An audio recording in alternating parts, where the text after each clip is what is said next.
Happy Easter, everyone. In celebration of the Christian holiday Easter, I've compiled an all-time Easter named themed baseball team. The players featured either have names or nicknames that could be looked at as established terms we all use for Easter traditions.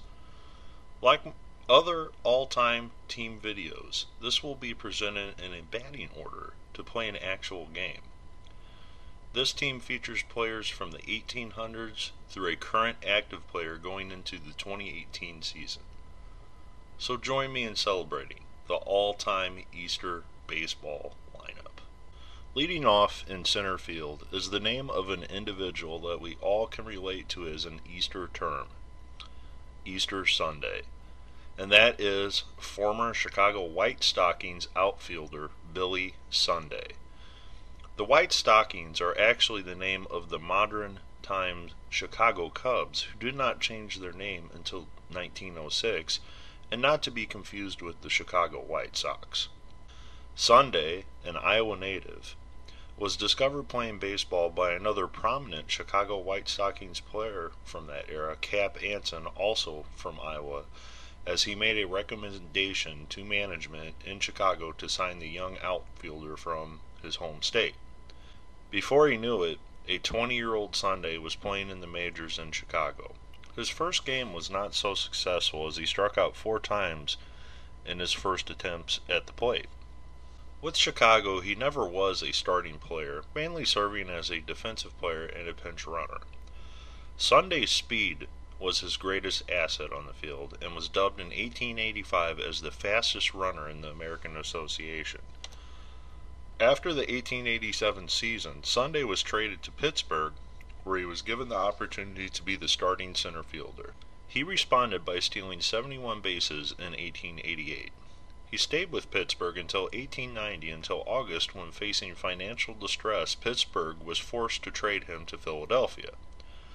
Sunday would finish the 1890 season with a total of 84 stolen bases between the two teams, the highest achieved in his career. Then, at the age of 27 in the offseason, at the prime of his career, Sunday walked away from baseball to follow a new career in life, the ministry. In the spring of 1891, Sunday turned down a contract for $3,500 to play for Philadelphia and instead accepted a position in ministry for $83 a month in Chicago. Throughout the 1890s, Sunday moved his way up through various ministry positions and eventually became a celebrity evangelist. He preached at many small, rural Iowa and Illinois events throughout the 1890s. At the turn of the century, Sunday became even more popular and started touring the country as an evangelist. It is estimated that between 1908 and 1920 he earned over $1 million, which in comparison at the time, an average income was only $14,000 for the same time period. Who better to lead off for an all-named Easter team than a man with the last name Sunday, who gave up his professional baseball career to follow God to deliver teachings of the gospel. Where would an Easter team be without having someone with the nickname Rabbit on it? Batting second and playing shortstop is Rabbit Maranville. Maranville is one of 2 Hall of Famers to make this team. Walter Rabbit Maranville was a major league infielder for over 20 years, mainly with the Boston Braves. He was not a very big man, standing at only 5'5" and 155 pounds, but he was a very good teammate and actually was known as quite a prankster around the clubhouse. He was very liked by his teammates and opposing players. There are reports of Maranville playing pranks on his teammates while staying at hotels and traveling on the team's train. Not really known for his batting numbers, Maranville was a defensive wizard, playing the majority of his 2,600 plus games at shortstop, finishing with a career .956 fielding percentage. Despite not having staggering offensive numbers, because of his durability of playing over 20 seasons, Maranville has just over 2,600 career hits and nearly 300 career stolen bases, with a career .658 on-base percentage. Playing a position such as short would need a slick fielder up the middle to help anchor the defense on the all-Easter team. On what other team would you have an Easter chick batting behind a rabbit? Batting third is another Hall of Famer, and playing left field, Charles Chick Hafey. Chick was signed by the St. Louis Cardinals out of high school as a pitcher. His hitting ability was so good, though, that the Cardinals decided to make him a full-time hitter after hitting .360 in the Texas League in 1924, which marked a late-season call-up to the majors. He appeared in only 24 games his rookie season, then spent the following year between the major and minor league club. In 1926, he made the major league club at 23 years old, but was used in more of a backup role. In 1927, though, he appeared in 103 games and finished the year batting .329. The job was his and left after that season, and Chick would bat over .300 the next 5 seasons for the Cardinals before he was traded to the Reds. He won the 1931 batting title, hitting .349, and led the Cardinals along with his Hall of Fame teammates to a World Series title. Despite these good fortunes in St. Louis, he had a salary dispute with management, and the team traded him to the Reds before the start of the 1932 season. Hafey responded, hitting .344 in the 1932 season, but only appeared in 83 games because his health began to decline because of symptoms from being hit in the head by a pitch while he was still with the Cardinals. Hafey was selected to represent the Reds in the first ever All-Star game in 1933. A little-known fact is Hafey is the first player ever to get a hit in an All-Star game, recording the first hit in the 1933 Midsummer Classic.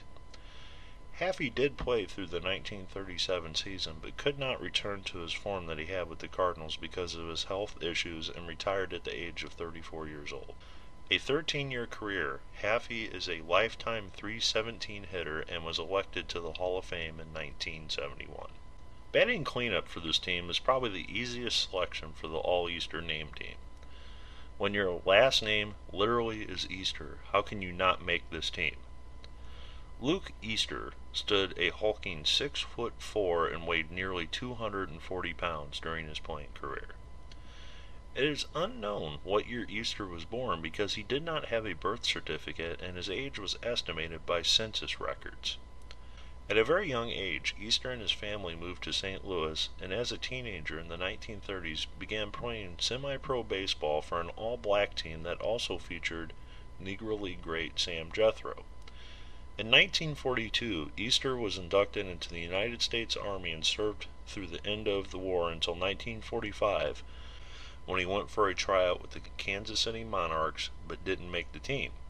He later would sign with the Cincinnati Crescents, a traveling barnstorming Negro baseball team, for a season, then was sold to the Homestead Grays in Pennsylvania. For the Grays he excelled, and was discovered by the Cleveland Indians, signing him in 1948, 1 year after Jackie Robinson broke the color barrier. After spending a year at AAA, crushing 25 home runs and hitting .363, the Indians called up the 34-year-old Easter for 21 games in 1949. After experimenting with Easter as an outfielder, it was clear at 34 years old, going into the 1950 season, it would not be a really good fit with Easter in the outfield, and the Indians wound up trading their all-star caliber first baseman Mickey Vernon very early in the season, paving the way for Easter to play full-time at first base.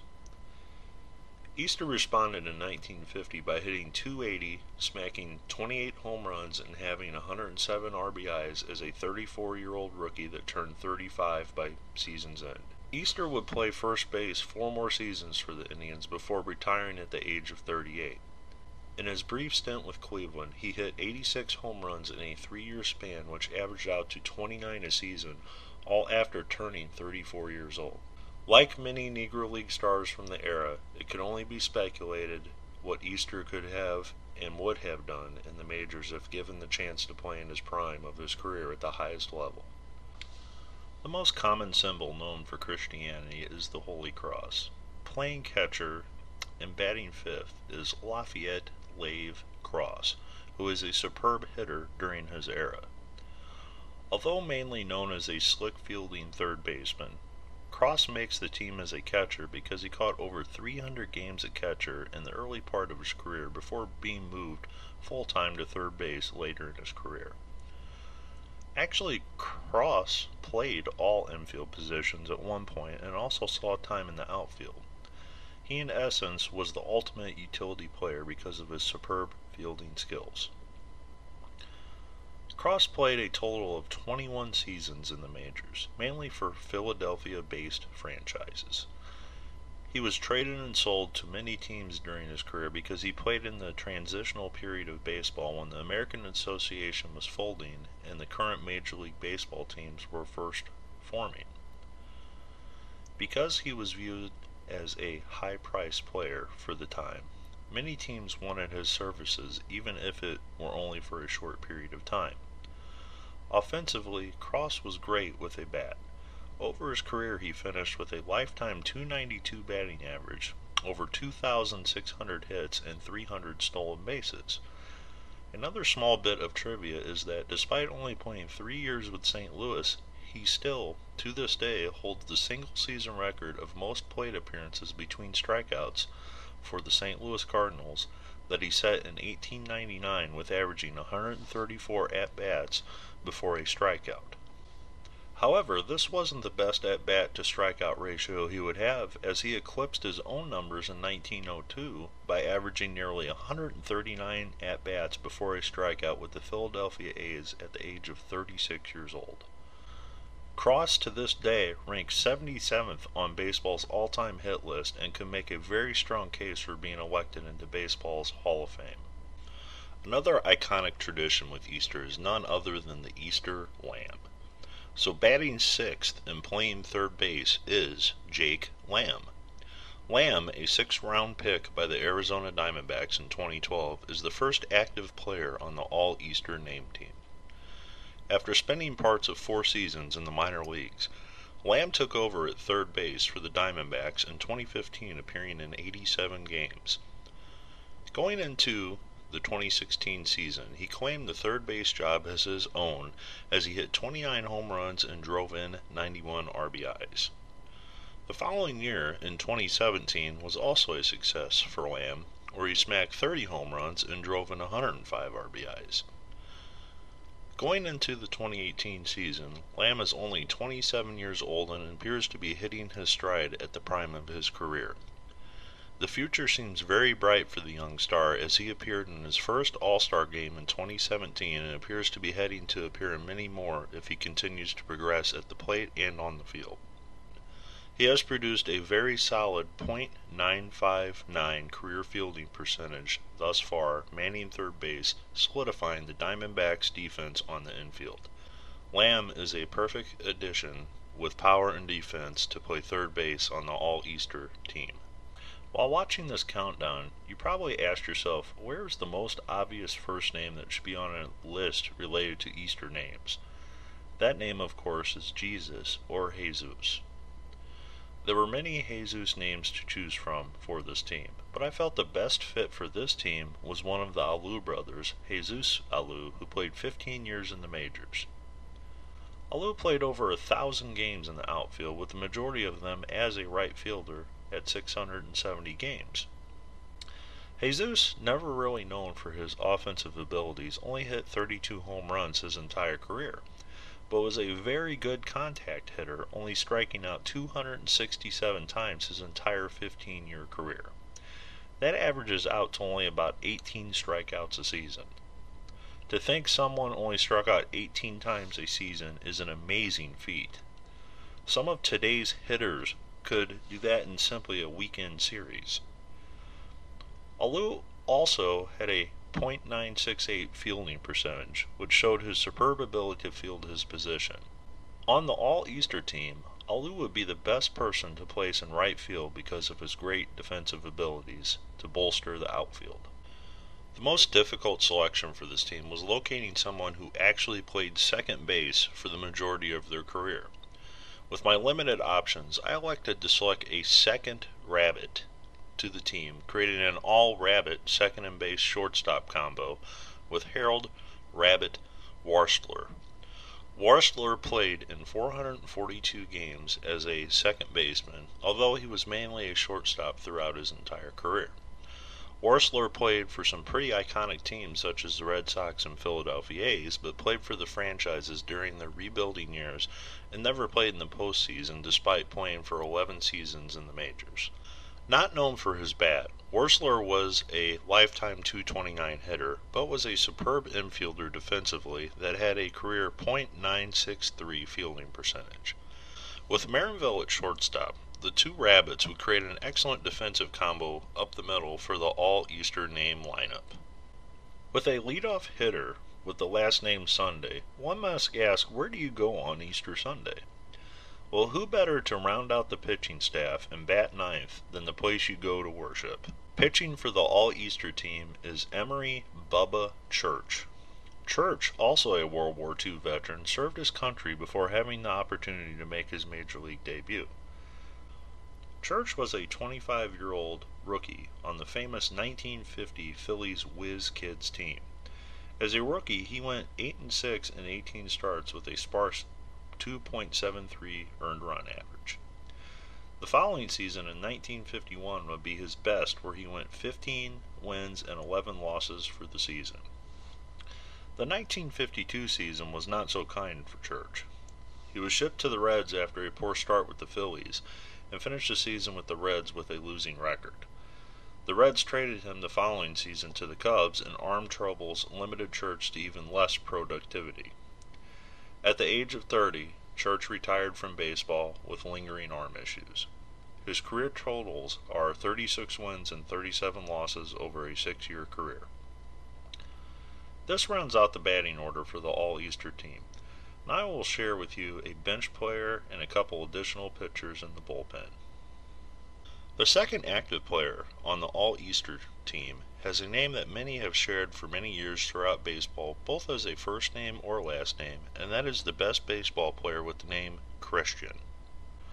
Like Jesus, I had many options to choose from with this name. The player I chose is current Brewers outfielder Christian Yelich. Yelich was very young at only 21 years old, being called up by the Miami Marlins to play the outfield in 2013. His best season to date came in 2016 when he batted .298, hit 21 home runs, and drove in 98 RBIs. The following year, he joined then Marlins teammate Giancarlo Stanton to represent Team USA in the 2017 World Baseball Classic. After the 2017 season concluded with Miami, Yelich was traded to the Milwaukee Brewers. The future only seems bright for Yelich and the Brewers, as he is signed through the 2021 season with a team option for 2022.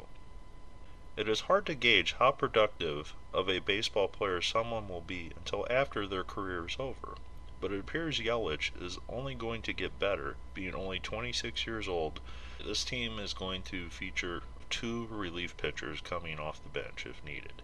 Although he didn't crack the starting lineup, as his 2 Easter Rabbit counterparts, an Easter team could not be complete without a bunny. Charles Bunny Hearn would be the left-handed reliever out of the bullpen. Hearn was a college pitcher at Elon College, now known as Mississippi State University, and at 18 years old struck out a then record for the college of 109 batters in his only season in college. After a superb college season, the Cardinals snatched him out of the college ranks and put him on their East Carolina affiliate, the Wilson Tobacconists, where he won 16 games, which wound up a call-up to the Major League club later that season. At 19, his first Major League season, he won 1 game and lost 3 and had an ERA of over 5. He would spend the following 2 seasons mainly in the minors before he was traded to the New York Giants. In 1913, he made only 2 appearances with the Giants, but his proudest achievement was when he was asked to tour the world with John McGraw's Giants between the 1913 and 1914 seasons. Later in life, Hearn would often joke that he taught the King of England on how to throw a curveball. After the tour, Hearn bounced back and forth between the majors and minors for various teams until 1920, when the Boston Braves sold his contract. Despite never playing another major league game after 29 years old, Hearn would pitch until he was 40 years old, finally retiring after the 1931 season, logging 6 partial seasons in the majors and 21 seasons overall in professional baseball, with 13 wins and 24 losses for his major league career. His minor league win-loss record, however, is in the Crash Davis category of dubious, winning 247 games as a minor league pitcher and having a 3.06 career lifetime ERA. Because of Bunny's success and ability to be called upon when a pitcher is needed, he would make a perfect lefty reliever for the All-Easter team. One final Easter tradition is Palm Sunday, celebrating Jesus' entry into Jerusalem. The second pitcher in the bullpen would be a little-known 1940s pitcher named Mike Palm. Palm appeared in a total of 3 major league games for the Boston Red Sox in 1948. He pitched 3 total innings and struck out 1 while receiving no wins or losses in his 3 games after going 14-8 for the Red Sox Southern Association affiliate. After the 3 major league appearances, Palm pitched 3 more seasons in the minors, with never being called up again, retiring after the 1951 season. He would round out the bullpen as a needed righty if needed for the All-Easter name team. At first, this was a difficult task to find a manager for the All-Easter name team. Rabbit Maranville and Lave both managed a season each as player managers.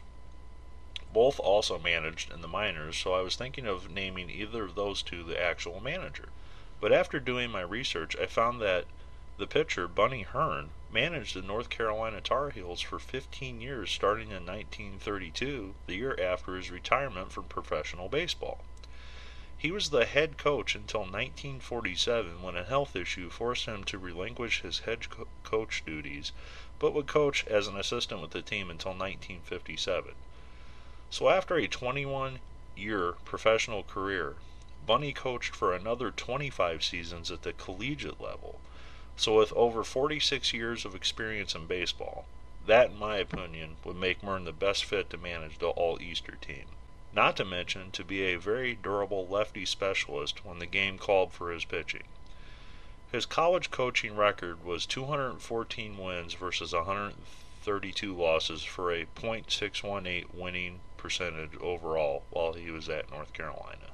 I want to thank you for joining me on the creation of this fun Easter baseball roster.